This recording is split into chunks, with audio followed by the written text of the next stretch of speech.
Hello friends, welcome to your channel tension free selections. और आज हम लोग जो जूनियर टीचर के एग्जाम्स होने वाला है उसके रिगार्डिंग कुछ जो जनरल पेपर है उसके बारे में बात करेंगे। तो जो हमारा फर्स्ट टॉपिक है वो है इंडियन नेशनल मूवमेंट, और ये थोड़ा सा बड़ा टॉपिक है तो ये कई पार्ट में हमारा होगा। तो हम लोग इसको कई पार्ट में कवर करेंगे, ठीक है। तो हमारा पहला टॉपिक है Indian national movement part one.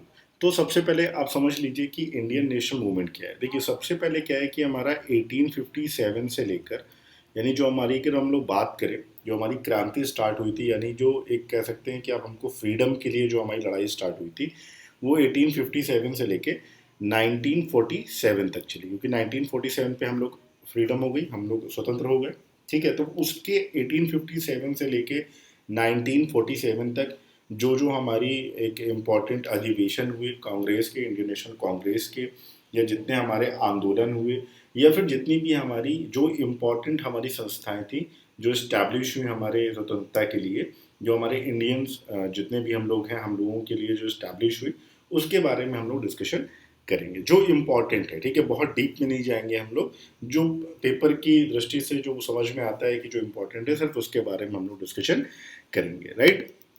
तो सबसे पहले जो भारतीय राष्ट्रीय आंदोलन है वो क्या है कि ये कोई एक आदमी या फिर एक समाज का आंदोलन नहीं था। ये पूरे पूरे हमारे भारतवासियों का, इंडियन का एक समूह था, जिसमें ना ही कोई रंग की या जाति, संप्रदाय या भाषा या किसी भी चीज़ के लिए नहीं था। ये सिर्फ सब लोगों को मिलाकर था कि ये सभी के लिए हमारा क्या है, ज़रूरी है, ठीक है। तो बात ये हुई कि जो अंग्रेज थे हमारे, वो हमारे भारत, जो हम लोगों को कंट्रोल करते थे, यानी जितने भी हमारी जो हमारी लाइफ है उसको कंट्रोल करते थे पॉलिटिकल वे से, या फिर आप कह सकते हैं कि कानूनी तरीके से वो लोग कंट्रोल करते थे, ठीक है। तो क्या हुआ कि उसके पहले जो हम भारतीय थे वो वर्क करते थे, लेकिन इतना ज़्यादा हम लोग इन्वॉल्व नहीं थे कि हम लोग इतना ज़्यादा पॉलिटिकल इन्वॉल्व थे, या फिर इतना ज़्यादा हम लोगों ने उसके अगेंस्ट काम किया, राइट। ऐसा कुछ नहीं था। लेकिन 1857 की जो क्रांति हुई, वहाँ पे पहला विद्रोह हमें देखने को मिला, जो कि मंगल पांडे जी ने स्टार्ट किया था। दो अंग्रेज जो थे उनको गोली मार दी थी। तो वहाँ से क्या हुआ कि धीरे धीरे ये क्या हुआ, बढ़ता चला गया, और बढ़ने के बाद फिर सब लोगों ने मिलकर ये सोचा कि चलो ठीक है, अब हम लोगों को फ्रीडम चाहिए अंग्रेजों से। तो 1857 में भी अलग अलग जगह, जैसे कानपुर, झांसी, पूरे भारत की बात करें तो बहादुर शाह जफर दुती जो राजा थे उस समय, उस टाइम पे मुगल्स के, तो सब लोगों ने सोचा कि चलो ठीक है, अब हम लोगों को एक साथ मिलकर काम करना है और अंग्रेजों से क्या करना है, फ्रीडम पानी है, ठीक है। तो इसको पूरा स्टोरी की जैसे समझिएगा तो स्टोरी से आपको ज़्यादा समझ में आएगा, ठीक। तो जो हमारे सबसे पहली बात करते हैं, ऐसा नहीं है कि इसके पहले हमारी संस्था नहीं बनी थी, इसके पहले लोगों ने, उसके पहले बनी थी लैंड होमवर्क करके एक संस्था थी जो बनी थी, लेकिन वो अभी इतना ज़्यादा इंपॉर्टेंट नहीं है। तो जो इम्पोर्टेंट है उसके बारे में बात करते हैं। तो जो हमारी बनी थी सभा थी, पूना सार्वजनिक सभा बनी थी। ये हमारी 1870, ठीक है, 1870 में ये जो सभा है ये हमारी बनी थी, और इसको इसको इस्टेब्लिश किया था महादेव गोविंद रना ने, गणेश वासुदेव जोशी और एस एच चिपलूनकर ने क्या किया था, इसको इस्टेब्लिश किया था, ठीक है। 1870 में इसको इस्टेब्लिश किया गया था। और ये क्या था, एक तरीके से आप समझ लीजिए कि ये ब्रिटिश भारत का और एक सामाजिक संगठन था, जो उस टाइम की जो भारत की गवर्नमेंट थी और जो भारत के लोग थे उनके बीच में एक मीडिएटर का काम करता था, ठीक है। 2 अप्रैल 1870 को, जो इम्पोर्टेंट है, आपका अप्रैल याद रखना है, पर मैं डेट लिख देता हूँ यहाँ पे, कि 2 अप्रैल 1870 को 6000 लोगों ने करीब 95 मेंबर्स को चुना, ठीक है। और वो किस लिए चुना, क्योंकि इसलिए चुना कि ये लोग क्या है कि हमारी जो बातें हैं, जो बेसिकली ये जो संस्था थी ये किसानों के लिए थी, किसानों के हित के बारे में बात करती थी, भारत के लोगों के बारे में बात करती थी। और जो इसका एक आइडिया था वो ये था कि हम सब लोगों के लिए बात कर रहे हैं, कोई एक पर्टिकुलर, हम किसी जाति विशेष के लिए बात नहीं कर रहे हैं, हम पूरे भारतवासियों के लिए बात कर रहे हैं। और बात ये थी कि अगर हम लोग कोई काम करेंगे तो उसमें कोई भी बाहरी लोग जो ऐसा है वो वहाँ पे हस्तक्षेप ना करे, ठीक। तो ये संस्था का जो था हमारा मकसद था। इसके बाद बात आता है कि जब हमारा 1878 में दो एक ऐसे एक्ट आए जो कि भारतीयों के खिलाफ थे, ठीक। वो क्या थे, भारतीय नाराज थे, क्यों थे। पहला एक्ट था हमारा आर्म्स एक्ट 1878। इसमें क्या था कि कोई भी भारतीय हथियार नहीं रख सकते थे। इसका मतलब क्या हुआ कि भारतीय हथियार नहीं रखते थे, इसका मतलब कि कोई भी भारतीय बिना लाइसेंस के कोई भी जो हथियार है वो नहीं रख सकता है, या फिर उसका कोई व्यापार नहीं कर सकता बिना लाइसेंस के, कोई भी भारतीय।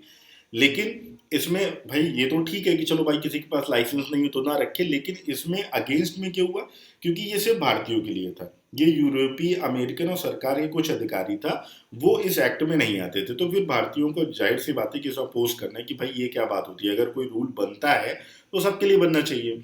दूसरी बात थी कि वर्नाकुलर प्रेस एक्ट आया था, ठीक है, ये भी 1878 में ही आया था, वर्नाकुलर वर्नाकुलर प्रेस एक्ट। इसमें क्या था कि कोई भी, यानी, और ये सिर्फ था, ये इंग्लिश लैंग्वेज के लिए नहीं था, ये आपको याद रखना है, ये भारतीय भाषाओं के लिए था, जिसको बाद में बोला गया कि देसी प्रेस अधिनियम ये था, कि इन्होंने क्या सोचा कि भाई भारतीय भाषाओं के जो न्यूज़पेपर हैं उस पे हमको अपनी पकड़ बनानी है। तो उन्होंने कहा कि देखो ऐसा है कि आपके जितने भी प्रेस हैं, ठीक है, अगर वो सरकार की कोई चीज खिलाफ लिखते हैं, है ना, जाहिर सी बात यही थी, उन्होंने कहा कि ये उन लोगों को शांत कराने के लिए जो सरकार के आलोचक थे। सरकार के आलोचक कौन, भैया हम ही लोग होंगे, क्योंकि हमारी लैंग्वेज की बात थी। तो उन्होंने कहा कि अगर सरकार के कोई आलोचक है और सरकार की नीतियों या सरकार के खिलाफ कोई अगर गलत लिखेगा तो उसकी जो संपत्ति है वो क्या कर ली जाएगी, जब्त कर ली जाएगी। और इसके बाद बहुत सारे जितने भी हमारे अखबार थे उनकी संपत्तियों और उनके अखबारों को जब्त कर लिया गया। और इस समय जो इम्पोर्टेंट है, जो वायसराय थे इस टाइम पे, वो लॉर्ड लिट्टन थे, ठीक है, आपको याद रखना है कौन थे, लॉर्ड लिट्टन थे। इस समय जो वायसराय थे हमारे लॉर्ड लिट्टन, यानी कि 1878 में जब ये दो एक्ट आए तो हमारे लॉर्ड लिट्टन भारत के वायसराय थे। Is that clear? इसके बाद फिर हमारा जो इम्पोर्टेंट है वो आया हमारा इल्बर्ट बिल आया। अब ये इल्बर्ट बिल क्या था, ठीक है, देखो इल्बर्ट बिल 1883 में आया। इसको समझने की कोशिश करते हैं कि भाई इल्बर्ट बिल क्या था। इल्बर्ट बिल आया था कि पहले क्या होता था कि यहाँ पे जो भी जजेस होते थे तो वहाँ पे दो लोगों में बटा होता था, ठीक है, एक ऐसा समझ लो कि एक शहर के लोग ऐसे बटे होते थे और एक गांव के लोग ऐसे बटे होते थे। तो जो शहर में है, शहर में जो जजेस थे वो भारतीय भी थे और यूरोपियन भी थे, यानी कि ब्रिटिश भी थे। ये शहर और ब्रिटिश दोनों लोगों में क्या हो सकता था कि यहाँ पे जो जजेस होते थे वो भारतीय और ब्रिटिश होते थे, और यहाँ पे अगर कोई भी अपराधी है, वो चाहे वो ब्रिटिश हो, यूरोपियन हो या भारतीय हो, उसकी सुनवाई वो जज, और यानी कि भारतीय जज और अंग्रेज जज, ठीक है, दोनों लोग कर सकते थे। लेकिन गांव के मुद्दे में ऐसा था कि गांव में अगर कोई यूरोपियन है, ठीक है, तो उसकी सुनवाई क्या कौन नहीं कर सकता था, उसकी भारतीय सुनवाई नहीं कर सकता था, उसकी सिर्फ और सिर्फ यूरोपियन ही सुनवाई कर सकता था। ठीक, तो ये बात थी वहां पे। तो सबसे पहले यहाँ पे जब हमारे इस समय जो इल्बर्ट बिल पेश किया गया, इस समय कौन आ गए थे, हमारे लॉर्ड रिपन आ गए थे, ठीक है। तो लॉर्ड रिपन ने कहा कि चलो भाई ये चीज़ ठीक नहीं है, इसका हम लोग क्या करते हैं, थोड़ा इसमें अमेंडमेंट करते हैं, ठीक है। इसमें अमेंडमेंट में उन्होंने क्या किया कि भारतीय और यूरोपियन जो दोनों जजेस थे, दोनों को क्या कर दिया, इक्वल कर दिया, ठीक है, दोनों लोगों को इक्वल कर दिया कि ऐसा नहीं है कि सिर्फ शहर में ही भारतीय जज उसको सुनेगा, गांव में भी सुनेगा। अब इसमें हुआ क्या कि क्योंकि ये बिल जब आया तो इस बिल को वापस भी लिया गया। इसमें क्या हुआ कि जो यूरोपियन थे इस बिल से नाराज हो गए। तो यूरोपियन ने क्या किया, एक एक संस्था बनाई, उसका नाम था European defence association, European defence association. इन्होंने क्या किया कि एक पूरी संस्था बनाई, और ये जो बिल आया था, इल्बर्ट बिल आया था, इसके खिलाफ इन्होंने क्या किया, नारेबाजी करी, आंदोलन किया कि भाई इसको क्या करो, आप वापस लो, ठीक है। अब इल्बर्ट बिल को क्या हुआ कि फिर वहां की ब्रिटेन की जो उस समय महारानी थी, इन्होंने बोला कि भाई देखो ऐसा है कि ये चीज़ थोड़ी सी गलत हो गई, ये चीज़ नहीं होनी चाहिए। तो आंदोलन के खिलाफ जब लोगों ने देखा कि यूरोपियन खिलाफ हो रहे हैं तो उन्होंने इसमें क्या किया, इस बिल को वापस ले लिया। अब जब इस बिल को वापस ले लिया गया तो अंग्रेज जो हमारे भारतीय थे वो नाराज हो गए कि भाई ये कौन सी बात हो गई आपकी, पहले ये तो नहीं होना चाहिए था, ठीक है। तो वहां से भारतीयों को समझ में आया कि देखो ऐसा है कि हम एक संस्था बनाते हैं, जैसे यूरोपियन ने एक संस्था बनाई थी और संस्था से उन्होंने क्या किया था, प्रोटेस्ट किया था, है ना, आंदोलन किया था कि देखो ऐसा है कि ये चीज़ सही नहीं है, ये चीज़ सही है। इसी की तरह आप ये कह सकते हैं कि जब उन्होंने ही क्या हुआ कि भारतीयों को यहीं से आइडिया आया कि भैया हमारे पास भी एक राष्ट्रीय संस्था होनी चाहिए, हमारे पास भी एक नेशनल ऐसी ऑर्गेनाइजेशन होना चाहिए जहां पर हम क्या कर सकें, हम अपनी बात को रख सकें और अपनी जो सरकार के खिलाफ अगर हम कोई नाराज हैं तो अपना आंदोलन हम लोग कर सकें। तो आप ये कह सकते हैं कि एल्बर्ट बिल जो 1883 में आया था, यही जो मेन चीज़ है जहां से हमको आइडिया आया कि नहीं भाई ये काम करते हैं कि हमको भी एक संस्था बनानी है। तो आगे चलकर यही हमारा मानक हुआ इंडियन नेशनल कांग्रेस बनाने का। Is that clear? समझ में आ गया होगा कि एल्बर्ट बिल क्या है, ठीक है।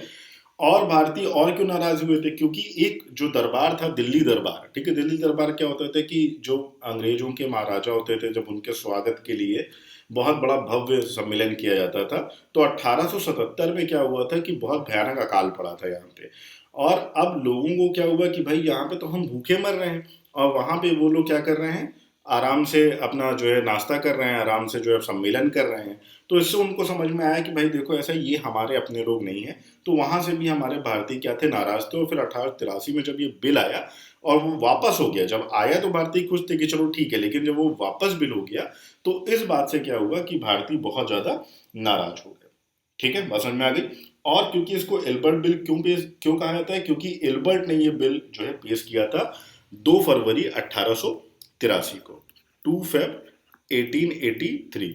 अब क्या होता है किसी के नाम से, जैसे मैंने नाम इसको बनाया तो भाई एल्बर्ट ने बिल पेश किया, तो भाई काम करो एल्बर्ट को ही इसका नाम दे दो, इसलिए इसको एल्बर्ट बिल हम लोग कहते हैं। ठीक है, और इस समय जो हमारे वायसराय थे वो कौन थे, लॉर्ड रिपन। तो ये भी क्वेश्चन कई बार पूछ लिया जाता है कि एल्बर्ट बिल जब पेश हुआ था तो उस समय जो हमारे वायसराय थे वो कौन थे, वो थे लॉर्ड रिपन। ठीक, अब आगे चलते हैं, आगे क्या कह रहा है हमारा। ठीक है, अब यहाँ पे कुछ क्वेश्चंस हम लोग कर लेते हैं। जैसे मैंने बताया कि सन 1870 में स्थापित पूना सार्वजनिक सभा के मुखिया कौन थे, तो आपको पता है कि कौन थे, जज रणाने, यानी कि एमजी रणाने, जस्टिस एमजी रणाने। मैं साथ ही साथ सारे आपको क्वेश्चन आंसर भी कराता जाऊंगा, जिससे आपका जितना भी आप पढ़ते जा रहे हैं वो सारी की सारी चीजें क्या हो जाए, आपकी कवर होती जाए। राइट। सेकेंड है कि आयुध अधिनियम 1878 और वर्नाकुलर प्रेस अधिनियम 1878 किसके शासनकाल में पारित किए गए थे, लॉर्ड लिटन, लॉर्ड नॉर्थबुक, रिपन के मार्कस, डफरिन के अर्ल। तो उस समय कौन थे हमारे, लॉर्ड लिटन थे। ठीक है, बस समझ में आ गया। 1883 में, जब 1878 तक थे, 1880 में क्या हुआ था कि लॉर्ड लिटन हट गए थे, 1880 में आ गए थे आपके लॉर्ड रिपन। तो जो आपका एल्बर्ट 1883 है वो लॉर्ड रिपन के टाइम पे आया था। नेक्स्ट है आपका कि भाई 1883 का जो बिल था उसका ऑब्जेक्टिव क्या था, जहां तक अदालतों के दांडिक अधिकारिता का संबंध था, भारतीय और यूरोपीय लोगों को बराबरी पिलाना, यही चीज था। यानी ये बिल कह रहा था कि भाई भारतीय जज हो और चाहे वो यूरोपियन जज हो, उसको बराबर लाना। तो इस बिल का कॉन्सेप्ट जो था वो यही था। ठीक है, नेक्स्ट है आपका, अब हम लोग आते हैं कि भाई अब ये सब हो गया, अब हमारी मेन आ गई इंडियन नेशनल कांग्रेस, जिसको हमको स्टैब्लिश किया। तो एक्चुअली ये हुआ कि सरकार ने सोचा कि चलो यार अब ये लोग बहुत अगेंस्ट में आ रहे हैं, तो एक काम करते हैं, हम लोग एक संस्था बनाते हैं, और इस संस्था को यानी इंडियन नेशनल कांग्रेस को अंग्रेजों ने एक सेफ्टी वॉल्व, ये क्वेश्चन पूछा गया है कि अंग्रेजों ने क्यों स्टैब्लिश किया था, तो इसको एक सेफ्टी वॉल्व के रूप में यूज किया था। ठीक है, सेफ्टी वॉल्व के रूप में इसका उन्होंने इसको स्टैब्लिश किया था कि भाई ऐसा है कि जब भी कभी कोई इंडियन अगर अपोज करता है तो हम कह देंगे कि भाई आपके लिए तो संस्था हमने बना दी है। तो जो इसको स्टैब्लिश किया था वो किया था एलन ऑक्टेवियन ह्यूम ने, यानी एओ ह्यूम ने इसको स्टैब्लिश किया था। एओ ह्यूम कौन थे, ये स्कॉटलैंड के थे एओ ह्यूम, और ये एक सेना के अधिकारी नहीं थे, ये एक आईएएस अधिकारी थे उस टाइम पे। ठीक है, तो ये आपके आईएएस अधिकारी थे। सबसे पहले 1884 में एओ ह्यूम ने इसको बनाया था, उसका नाम था इंडियन नेशनल यूनियन। तो इसमें जो है इंडियन नेशनल यूनियन, पहले इसका नाम क्या था, इंडियन नेशनल यूनियन नाम था। ठीक है, अब इसके बाद क्या हुआ कि जब, क्योंकि बहुत सारे भारतीय नेता इससे जुड़े हुए थे, जैसे कि गोपाल कृष्ण गोखले जुड़े हुए थे, लाला लाजपत राय जुड़े हुए थे, अरविंदो घोष जुड़े हुए थे, तो बहुत सारे लोग ऐसे जुड़े हुए थे। तो उन्होंने बोला कि इसका नाम चेंज करके आप कर दो इंडियन नेशनल कांग्रेस। कांग्रेस का मतलब होता है सब लोगों को साथ में लेके चलने वाला समाज, कुछ ऐसा होता है। ठीक है, तो यहाँ पे आपको एक क्वेश्चन मिलेगा कि आपको जो कह सकते हो कि जन्मदाता कौन थे या संस्थापक कौन थे कांग्रेस के, इंडियन नेशनल कांग्रेस के, वो थे एओ ह्यूम थे। राइट, समझ में आ गई। यहाँ पे आपका एक क्वेश्चन हो सकता है ना। ठीक है, या ये हो सकता है कि इंडियन नेशनल कांग्रेस का पहले क्या नाम था, तो उसका पहले नाम था इंडियन नेशनल यूनियन नाम था। ठीक है, अब इसके बाद क्या होता है कि जो इनकी साल की मीटिंग होती है, भाई हर साल कोई भी एक होती है ना, जैसे कोई पार्टी बनती है तो उसकी साल में मीटिंग्स होती हैं। ठीक है, और वो मीटिंग्स क्यों की गई, क्योंकि ज़्यादा लोगों तक अगर हम आपको अपनी बात पहुंचानी है, ज़्यादा लोगों के बीच में हमको पॉपुलैरिटी अपनी लेनी है, तो हर साल हमको क्या करना पड़ेगा, मीटिंग रखनी पड़ेगी, जिसमें ज़्यादा से ज़्यादा लोग आएंगे, और फिर हम लोग माउथ टू माउथ क्या होगी, पब्लिसिटी होगी। ठीक है, तो जो इसकी पर ईयर मीटिंग होती थी उसको बोला गया अधिवेशन। अब 1885 में जो हमारी ये है ये बन गई। अब 1885 में क्या क्या हुआ, सबसे पहले जो उसमें कौन कौन था, देखो दादा भाई नौरोजी थे, है ना, फिरोज शाह मेहता थे, बदरुद्दीन तैयब थे, व्योमेश चंद्र बनर्जी थे, सुब्रमण्य अय्यर थे, रोमेश चंद्र दत्त थे, और भी बहुत सारे लोग थे जो कि ज़्यादातर हमारे कहाँ से थे, जो कि हमारे बॉम्बे और कलकत्ता से थे। तो जो फर्स्ट होता है उसे पूछा जाता है कि जो हमारा फर्स्ट अधिवेशन हुआ वो कहाँ पे हुआ। फर्स्ट अधिवेशन पहले बात तो किस ईयर हुआ, तो वो हुआ हमारा 1885 में हुआ। कहाँ हुआ, बॉम्बे में हुआ। ठीक है, लेकिन बॉम्बे में नहीं होना था, पहला अधिवेशन होना था पुणे में। लेकिन उस टाइम पे पुणे में प्लेग बीमारी बहुत चल रही थी। प्लेग बीमारी के बारे में तो आपको पता होगा, जो कि चूहों से फैलता है। तो प्लेग बीमारी की वजह से वहां से हटाया गया और बॉम्बे में शिफ्ट किया गया। ठीक है, बॉम्बे में संस्कृत विद्यालय था, वहां पे बॉम्बे हमारी इसकी मीटिंग रखी गई थी। हालांकि वो ज़्यादा इंपॉर्टेंट नहीं है क्योंकि मैं इस कॉम्पिटिशन के नज़रिए से आपको पढ़ा रहा हूँ। बॉम्बे में हुआ और जो इसके अध्यक्ष थे वो थे WC बनर्जी, यानी व्योमेश चंद्र बनर्जी इसके अध्यक्ष हुए। और इसमें कितने डेलीगेट्स आए, इसमें जो डेलीगेट्स यानी कितने लोगों ने इसमें पार्टिसिपेट किया, तो 72 लोगों ने पार्टिसिपेट किया। ये आपको पिक्स दिख रही होगी, ये फर्स्ट इंडियन जो नेशनल कांग्रेस की मीटिंग थी, ये उसकी पिक है। टोटल 72 लोग क्या हुए थे, इसमें पार्टिसिपेट किए थे।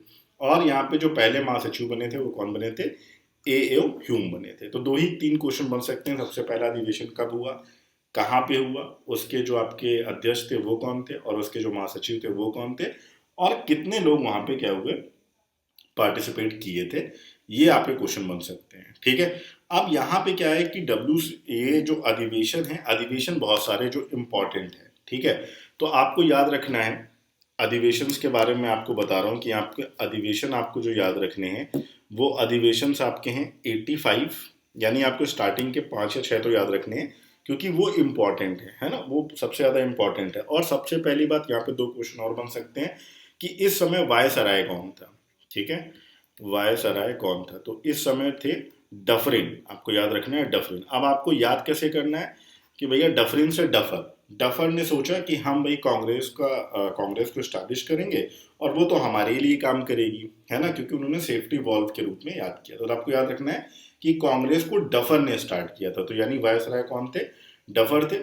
और स्टार्टिंग किसने किया था इसको, A. O. ह्यूम ने किया था। और पहले जो आपके अध्यक्ष थे वो थे आपके WC बनर्जी, राइट।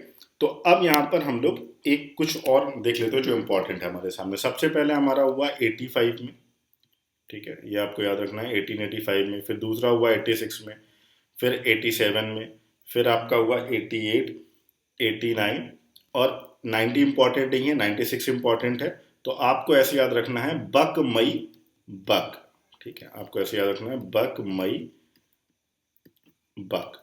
ठीक है, तो 96 का ये याद करने का तरीका मैं बता रहा हूँ, बक मई बक 96, और 90 का भी कलकत्ता में हुआ था। तो यहाँ पे 3-4 पॉइंट्स आपके बनते हैं।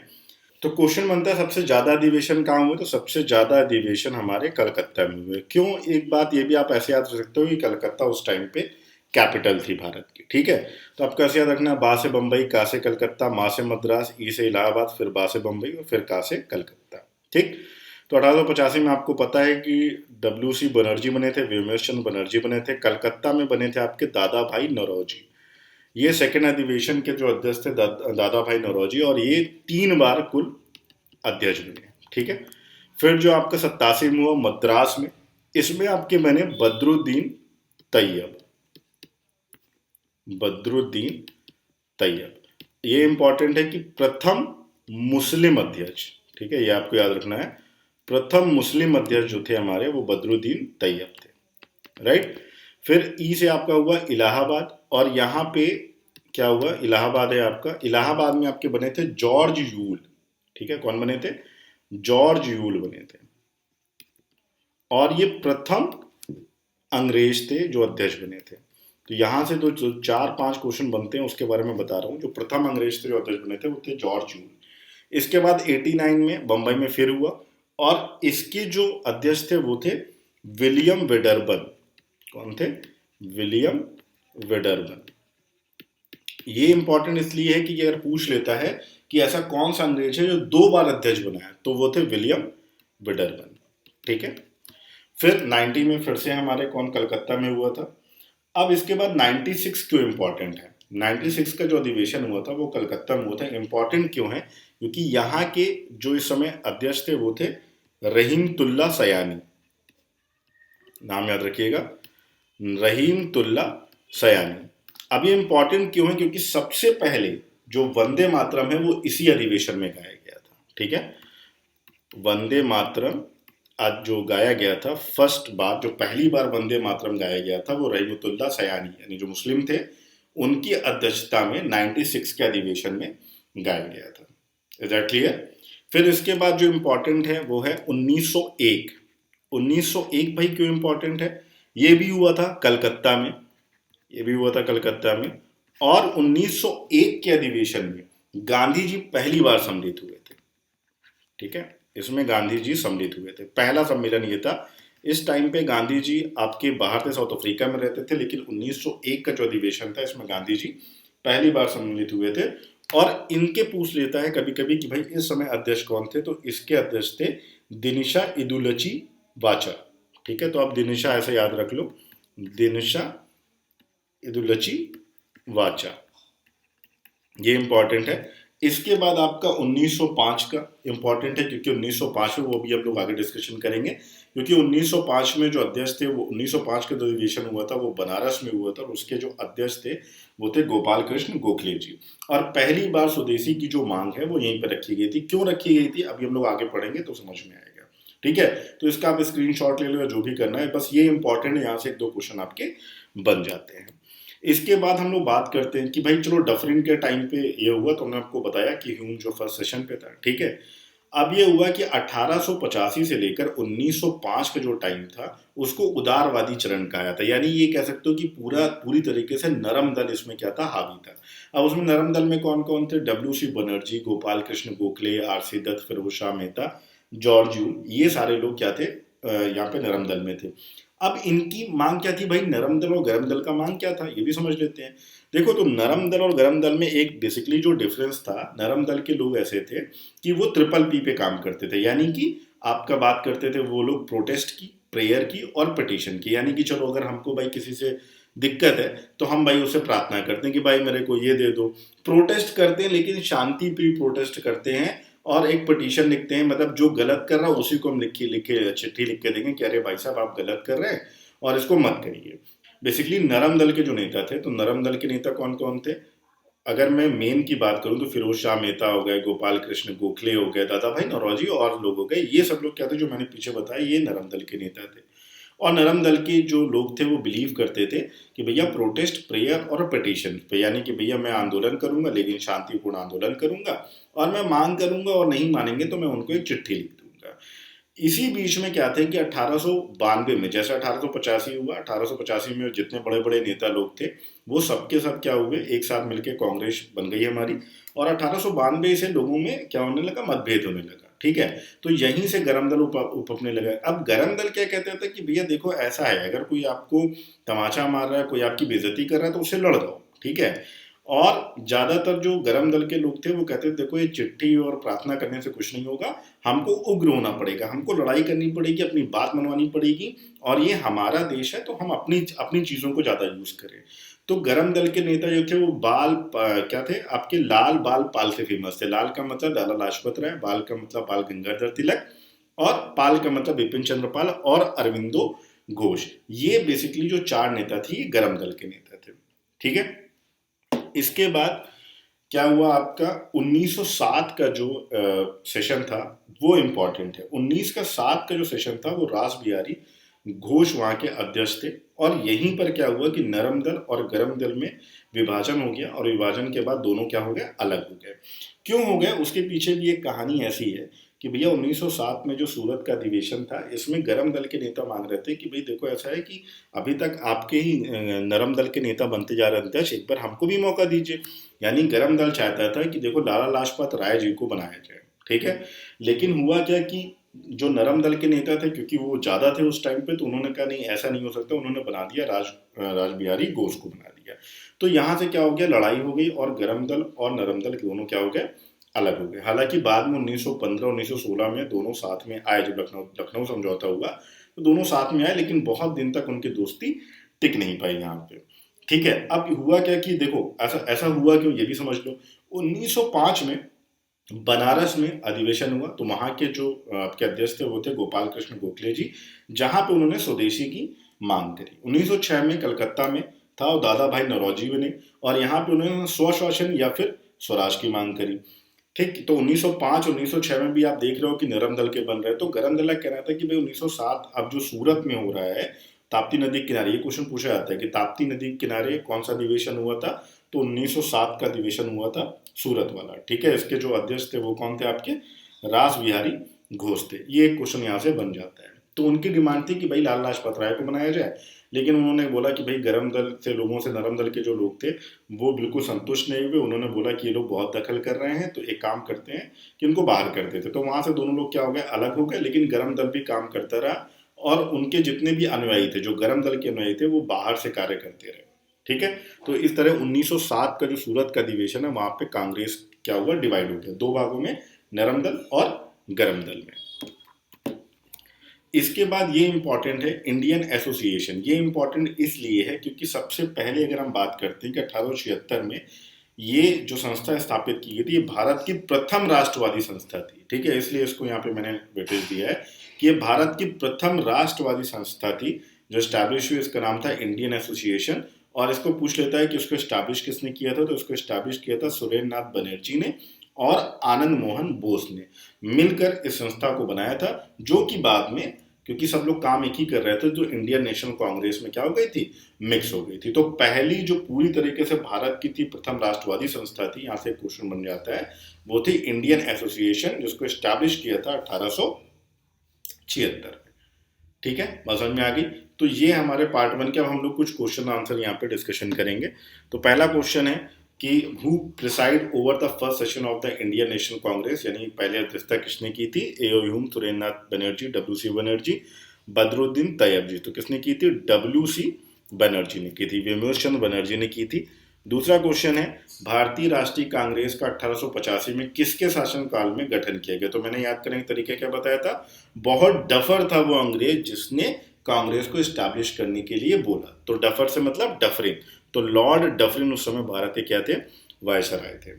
ठीक है, सेकंड है आपका Indian national Congress was establish. Indian national Congress कब स्टैब्लिश हुई, 1885।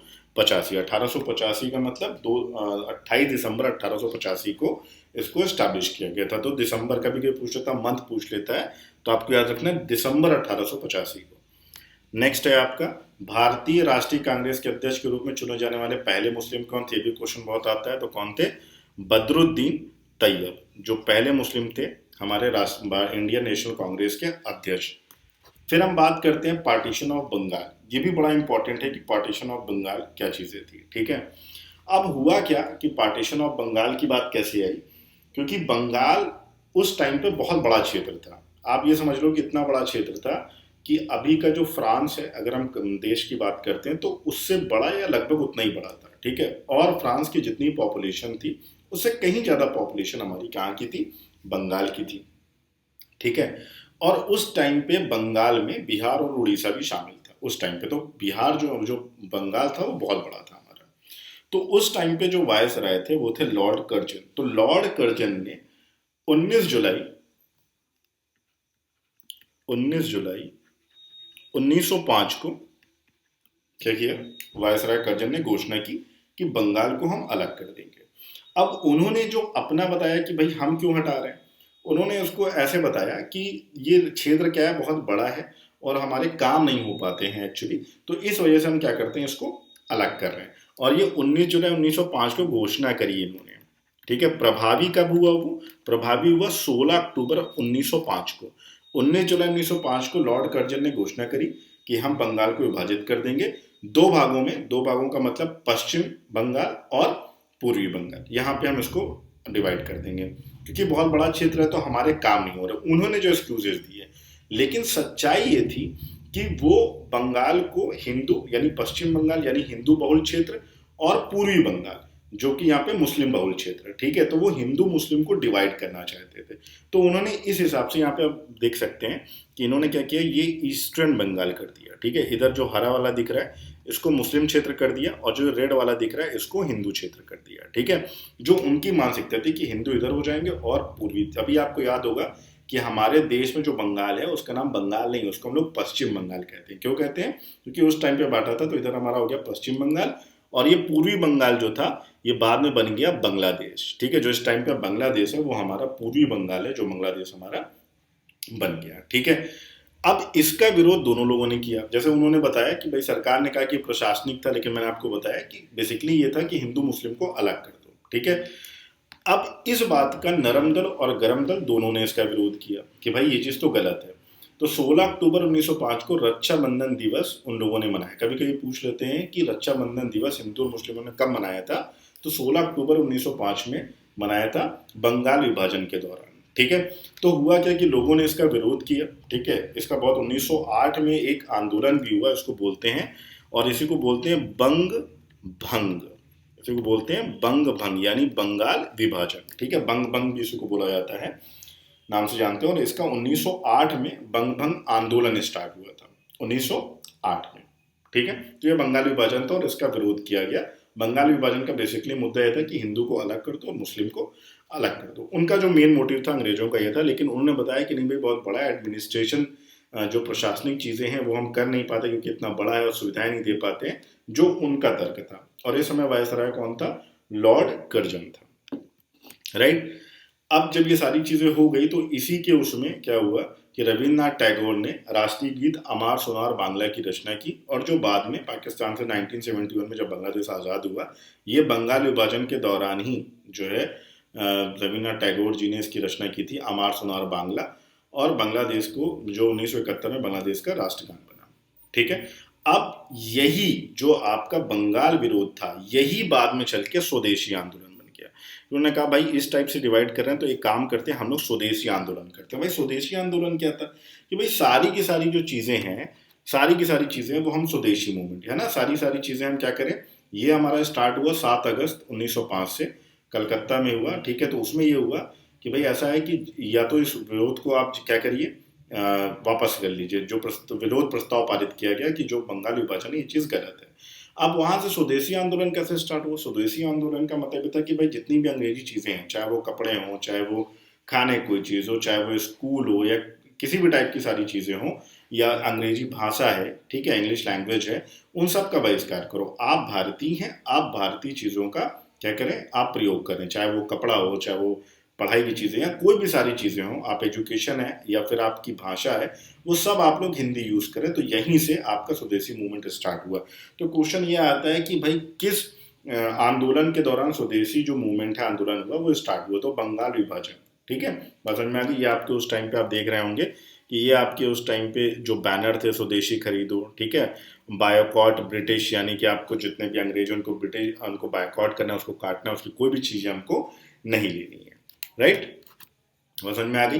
तो जो ये आंदोलन हुआ, ये सबसे ज्यादा जो आंदोलन हुआ वो बंगाल में हुआ, लेकिन वो धीरे धीरे फैला। स्वदेशी आंदोलन क्या हुआ, सबसे ज्यादा प्रभावी रहा वो बंगाल में रहा, क्योंकि बंगाल से स्टार्ट हुआ था। लेकिन ऐसा नहीं है कि वो कहीं फैला नहीं, ठीक है, वो पूना और मुंबई में फैलाया गया। अजीत सिंह, लाल लाजपत राय ने इसे पंजाब और जितने उत्तरी भारत के हिस्से हैं वहां पे उसको बनाया, और इसे डेल्टाई आंध्र में क्या करते हैं, वंदे मातरम आंदोलन के रूप में जाना जाता है। किसे?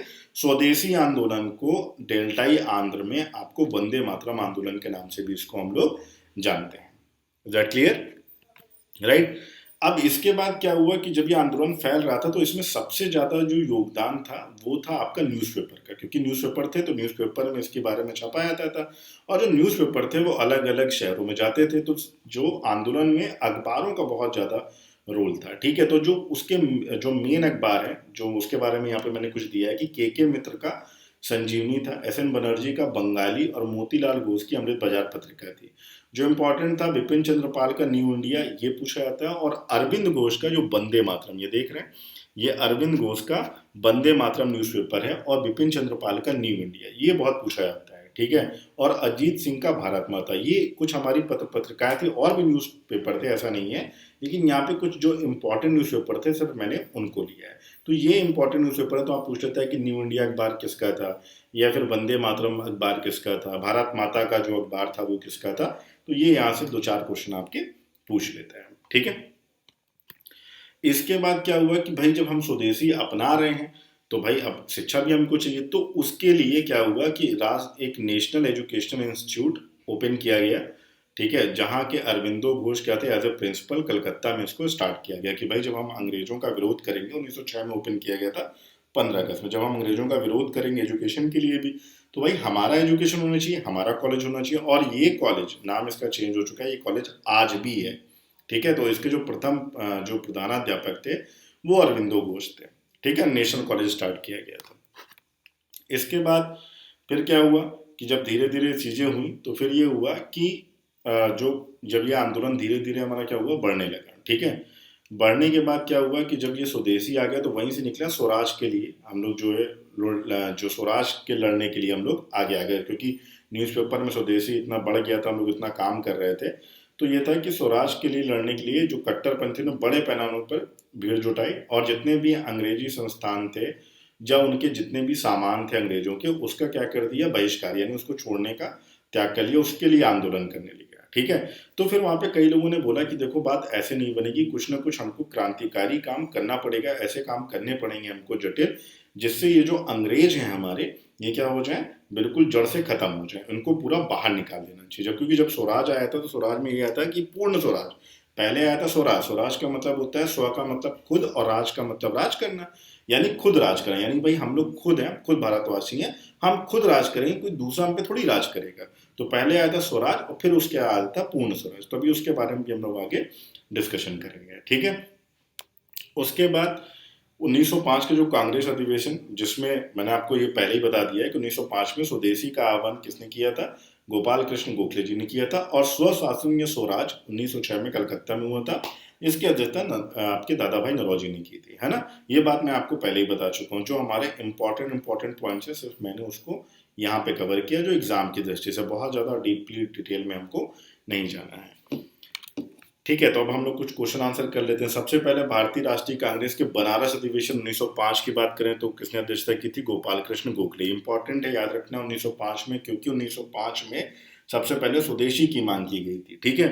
दूसरा 1906, याद रखना, दादा भाई नौरोजी इसके अध्यक्ष थे, वहां पे स्वशासन या फिर स्वराज की मांग की गई थी, ठीक है। तो 1905 में सूरत में अधिवेशन हुआ था, तो उसके कौन थे, अध्यक्षता कौन किसने की थी, रास बिहारी घोष ने की थी, राइट।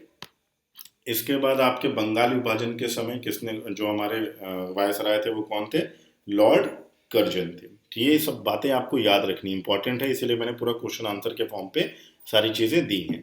फिर आपका है कि निम्नलिखित में से किसने अमार सुनार बांग्ला गाया थे, तो सबको पता है रविन्द्रनाथ टैगोर ने इसको गाया था, जो 1971 में बांग्लादेश का राष्ट्रीय गीत बना।